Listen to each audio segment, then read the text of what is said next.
8 o'clock on a Saturday morning, keeping it real, people, heading to the gym. All my life,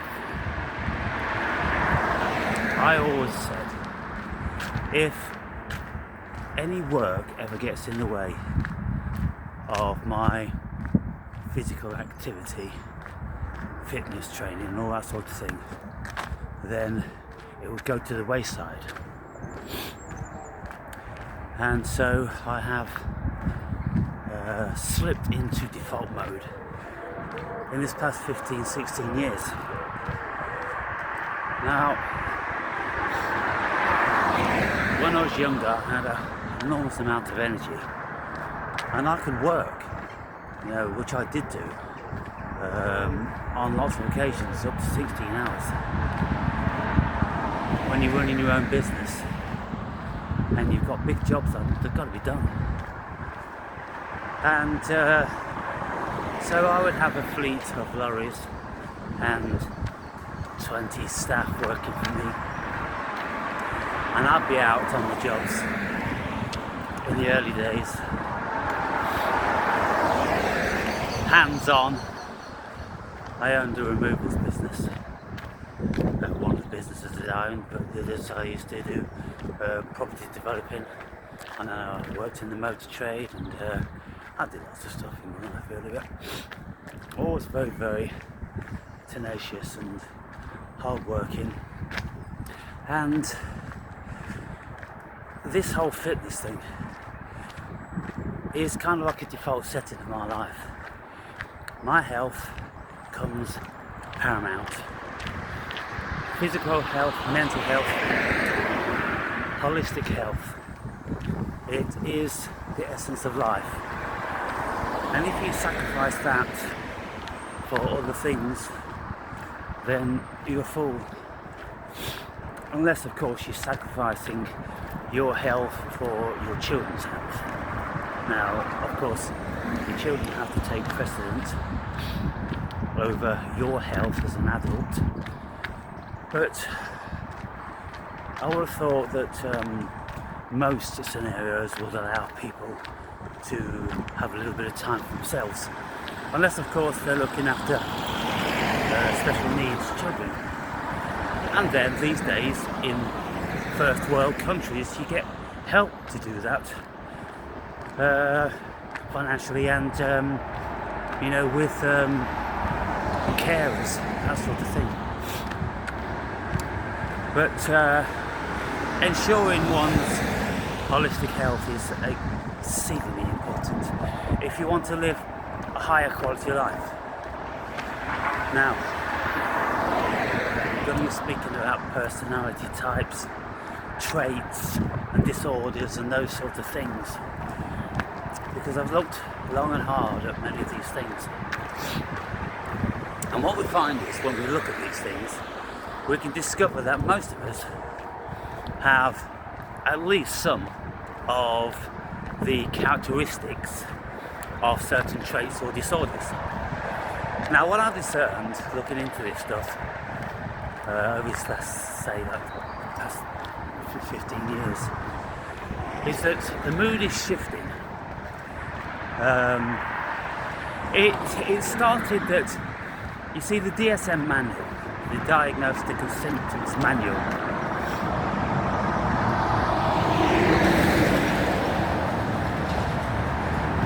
it's always a pain in the arse, this road. Got to run the gauntlet, people.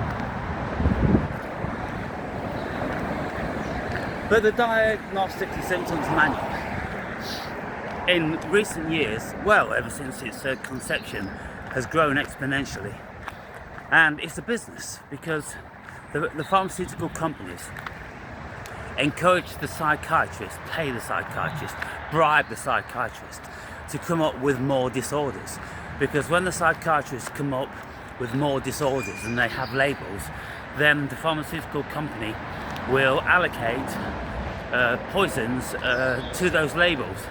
And very often what they have done, they've used the same medication, only they just create a different name to give the illusion that it's something new. And so they've been labelling people. But now, with this sweeping liberalism thing that's going over the world, certain bodies are moving away from labels, particularly with health, because it's all about protecting people's feelings, and lots of people don't feel comfortable with people saying, oh, they're suffering from this, that and the other. Except if it's autism, of course. Everybody loves the autism label, because then we can all feel a little bit like Elon Musk, a bit quirky, a bit wild, genius, and all this sort of thing, eccentric, and then you can get away with a lot of stuff. Well, he's autistic, Musk does the fucking Nazi salute. Well, he's just autistic, he doesn't know what he's doing. And yet then, on the other hand, he's a genius rocket scientist. Of course he knows what he's doing, and all this shit. It's just fucking ridiculous, people. But if we look at the characteristics of narcissists, of obsessive compulsive disorders, of attention deficit disorders, autism, and introverted personality, extroverted personality, all these sort of things, anxiety, then we can tick quite a few of the boxes ourselves. And so this morning I was just carrying out, it was about a 40 or 50 question questionnaire, which was pretending, lying to me that it was going to give me the answer whether I'm autistic or not. But when you've spent like 10 minutes ticking these boxes, it goes, oh, if you want to know who you are and what you are, well, it's £2. And then they want all your details and all that shit. Lying bastards. So I fucked it off. All you got to do is just scout around, and you'll get the general consensus. So last night I was watching a program about somebody who's autistic, and he was about 50 years old, and he said when he was younger his life was kind of like a living hell, because he thought he was an alien and nobody understood him, nobody saw what he saw about the world. And he starts talking about when he's walking in the woods, how the woods is most exquisite, and there's just a whole profusion of sensory activity, how he sees so much and he feels so much and he hears so much. And so yesterday when I was out walking with Mrs. Y is the friend I go walking with, who has the dog and the Range Rover. Some of you may have seen that video. So she's looking into all this stuff, and she says that she thought that herself and I came into the autism spectrum because of lots of these things, because she's very, very similar. And so I looked at some stuff that she sent me last night, and the thing that struck me, that this autistic guy, how he sees so much. And I've been talking about this for years. People don't see the details. And I'm like, don't you see this and don't you see that? And how the light flickers and how the wind moves things and how the shades are different. And, can you not hear how the birds, they sing different songs for different times of year? It's really profound and noticeable for me. I can notice from week to week when the seasons are changing. Even if I didn't know the seasons were changing, I'd know by the sounds the birds are making. Because they're all talking in a certain way when these seasons are coming around. And nobody's getting me. And so I said to my psychiatrist on the first consultation, that I would like him to assess me for autism, and he just dismissed it straight away, saying that when people are autistic, because they're aloof when they're children, they've got no social interaction, they're very self-contained and all this, but things are getting much more broader these days. And You know, like all things, they're getting elongated and spread, and nothing is specific anymore. And what doctors are doing these days, and psychologists and psychiatrists, they are avoiding labelling everybody. And what they're doing is they're changing the labels. And so when things used to be called like obsessive compulsive disorder, now it's called an obsessive compulsive personality. And so it's kind of like, oh, you know, it's just a personality, and we've all got personalities. You're just a little bit more this way and a little bit more that way. And that is correct, because I have lots of the traits of obsessive and compulsive personality. I have some of the traits of ADHD. I have some of the traits of narcissism, like my own grandiose feelings of myself being God. I'm self-proclaimed God. But you see, as far as a clinician is concerned, a psychiatrist or psychologist, they're only trained in that spectrum of mind. They're not trained in cosmic consciousness, they're not trained in religion, they're not trained in spirituality.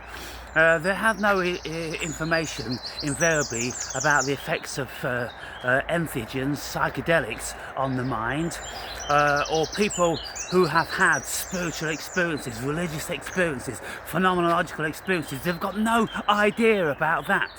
All they want to do is just tell you that you've got delusions of grandeur, and it's complete bollocks. Because if we really look into it, people, then we would all know that we are all God. Why? Because consciousness is God.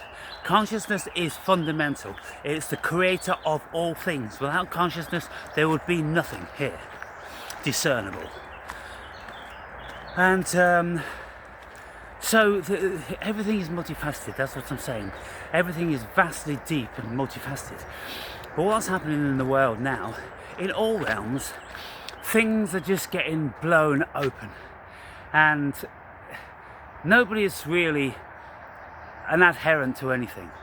If you listen to the scientists will go, simulation, hologram, infinite dimensions and parallel universes.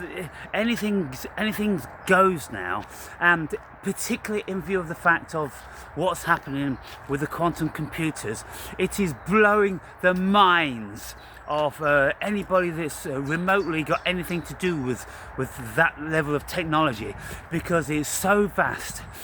Nobody has a single clue how these machines are working now.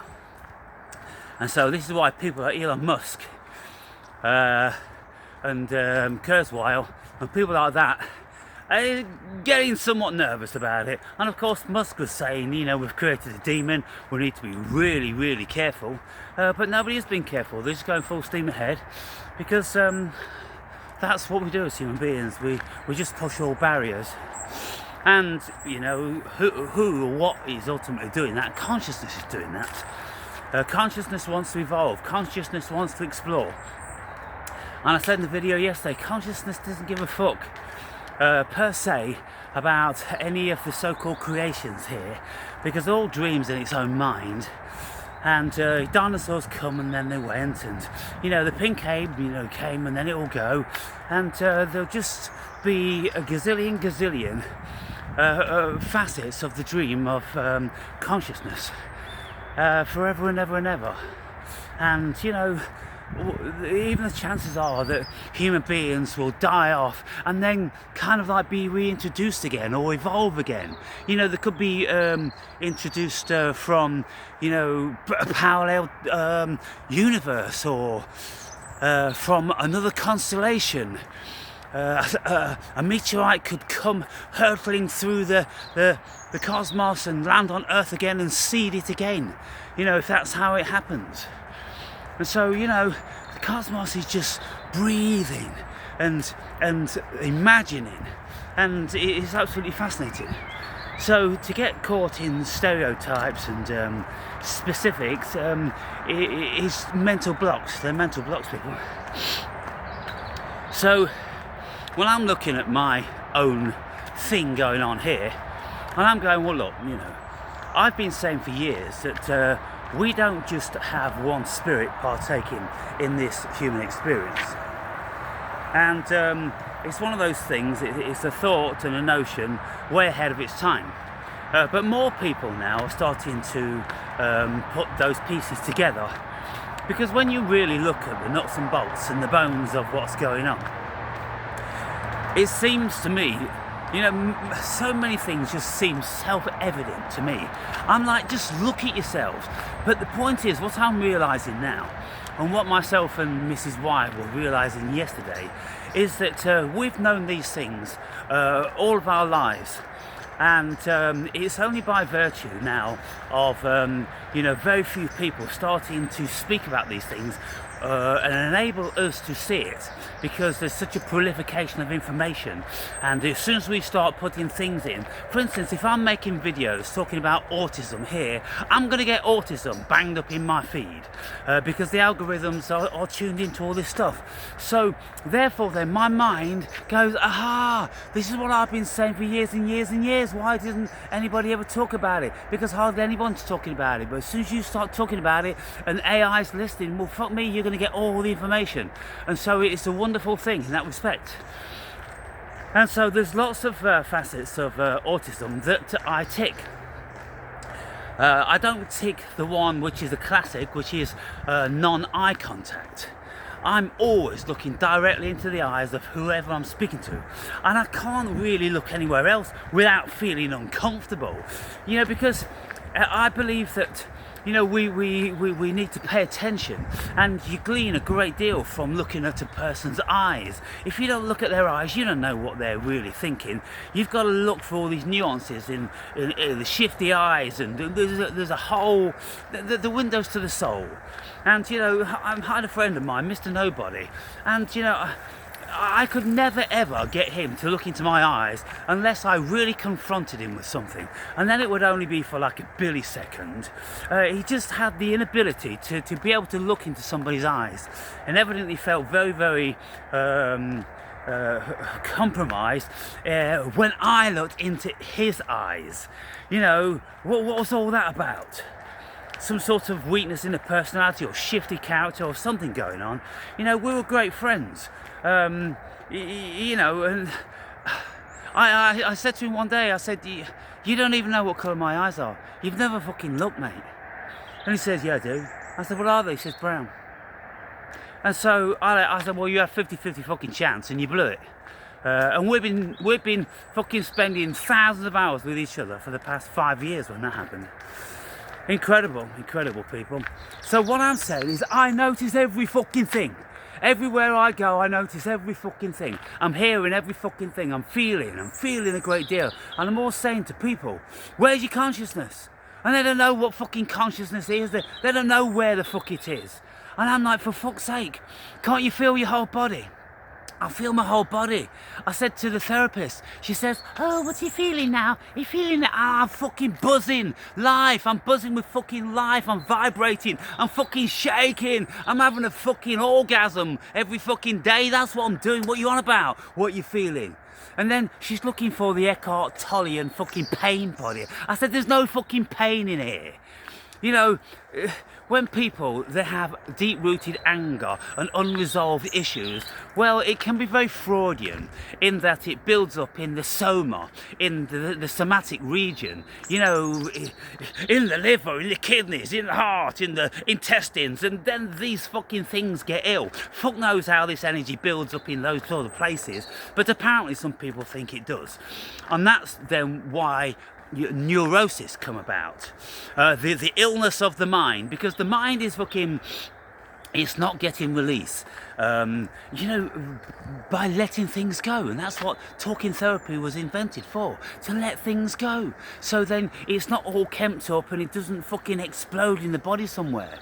And so somebody said the other day in the comments about me, well, it's obviously now what you're saying, that, this compulsion that you say you have to do this is a release for you. And that's what makes me so free, people. Don't you get it? I'm so fucking free because I just say everything.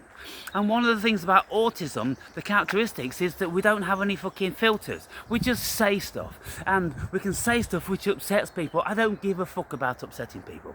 And so maybe people could say, oh, you don't have a heart. No, it's not that I don't have a heart. I just think it's a pathetic, ridiculous fucking label of suppression that people are trying to bring about on the human being. We need to be more vocal about a whole bunch of things. And if your missus asks you, does her bum look big in that dress, tell her the fucking truth.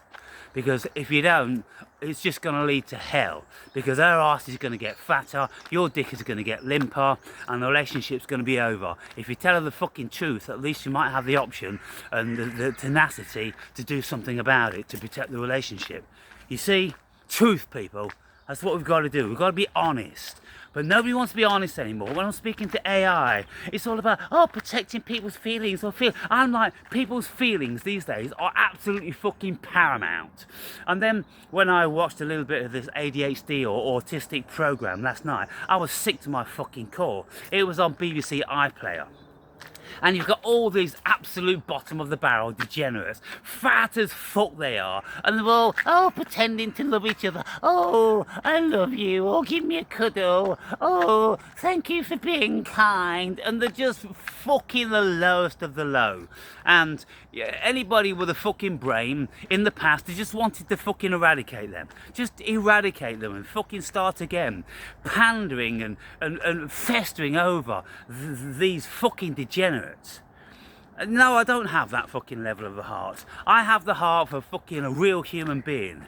For being kind where kindness fucking helps and it works. Instead of just like bestowing all the kindness and all the benefits and all the help and all the care on complete and utter waste of spaces. Oh, they're all human beings. Where do we draw the line as a human being? You know, no arms, no legs. Fucking, you know, catatonic. Where do we draw the line as a human being? Something that's just sitting there in bed. I've seen them in hospitals, people. Fucking just skeletons with fucking wizened skin on them. And they're fucking being fed baby food. For fuck's sake, just turn the fuckers off. Turn the fuckers off. It's the best thing you could do if you want to protect their feelings and emotions. Turn the fuckers off. For fuck's sake, can't you see? They're just fucking death in skin. What the fuck's wrong with people? Trying to keep them all alive, trying to keep them alive forever in such a fucking pathetic, ridiculous, heinous state. And so people, no one's more compassionate than me at the core. I've got compassion fucking oozing out of me. And I'm like, well, you know, if people are really fucking suffering, do the right fucking thing. They don't have any quality of life. And if you can't fucking change it, and if you can't get them back on their feet again, then fucking at least turn the fucking machine off. So that's why, people, this euthanasia thing is starting to be more prolific in the world. That's why this non-resuscitation thing is big during the last fucking episode of 2019. Sign here for non-resuscitation. Because they knew. They know what I know. They're fucking got the intelligence, whoever's working all this shit. And that's why I say I'm always with them. I'm way, way, way up there looking out over the fucking world, knowing the best policies to fucking implement. Instead of wallowing around in this bullshit of fucking pity and bullshit compassion and fucking pills and potions and carers. Is the whole world going to be fucking subject to carers because they're all getting fat and fuck faces? Oh my God. I'm telling you, people, things need to fucking change. Things need to fucking change. Anyway.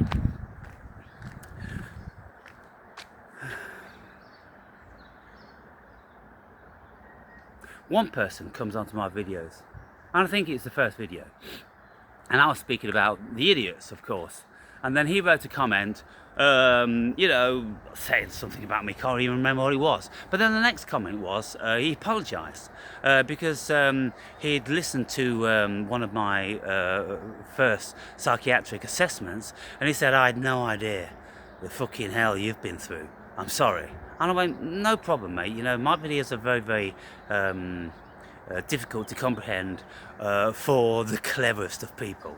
And it's this autism that I'm discovering, which I used to think it was the psychedelics that opened up my mind to this and that, but looking back, I was always so very, very perceptive.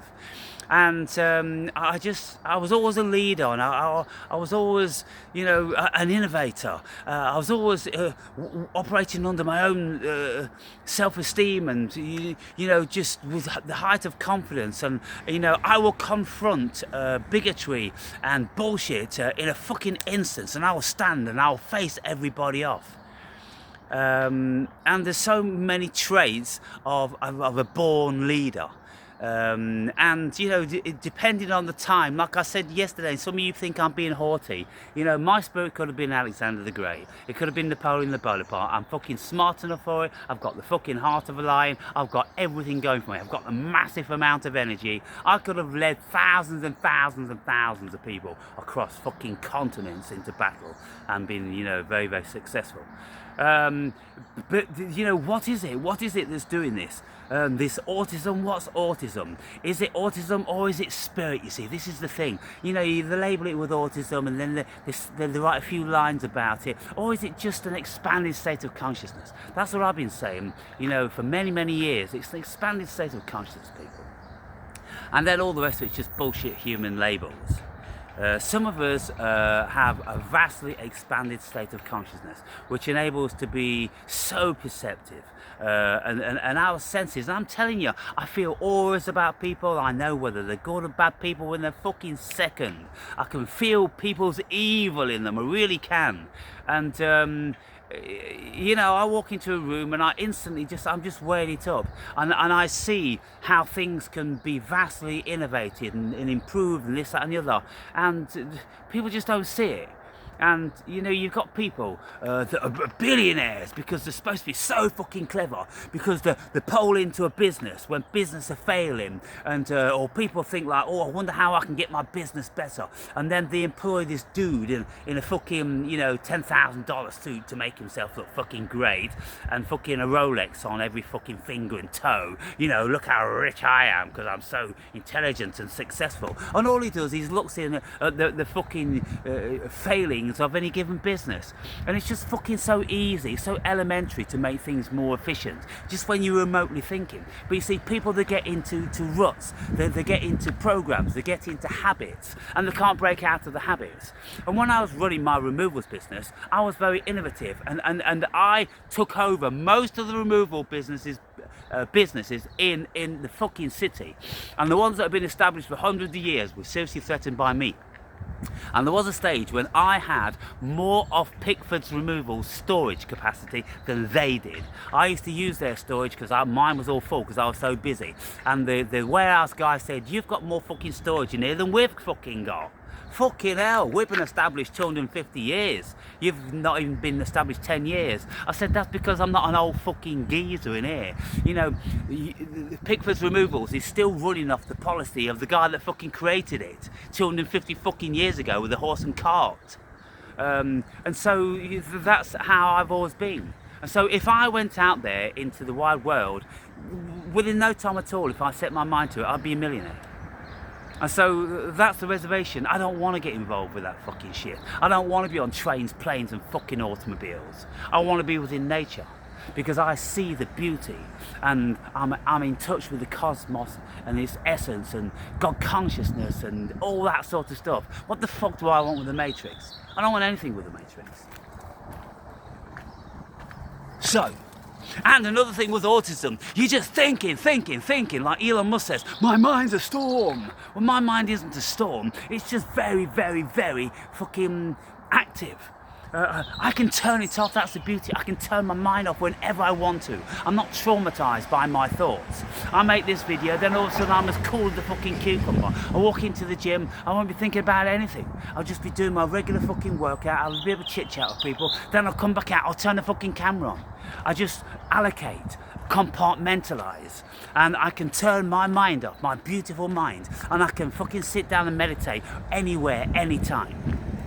I've got that power, that ability.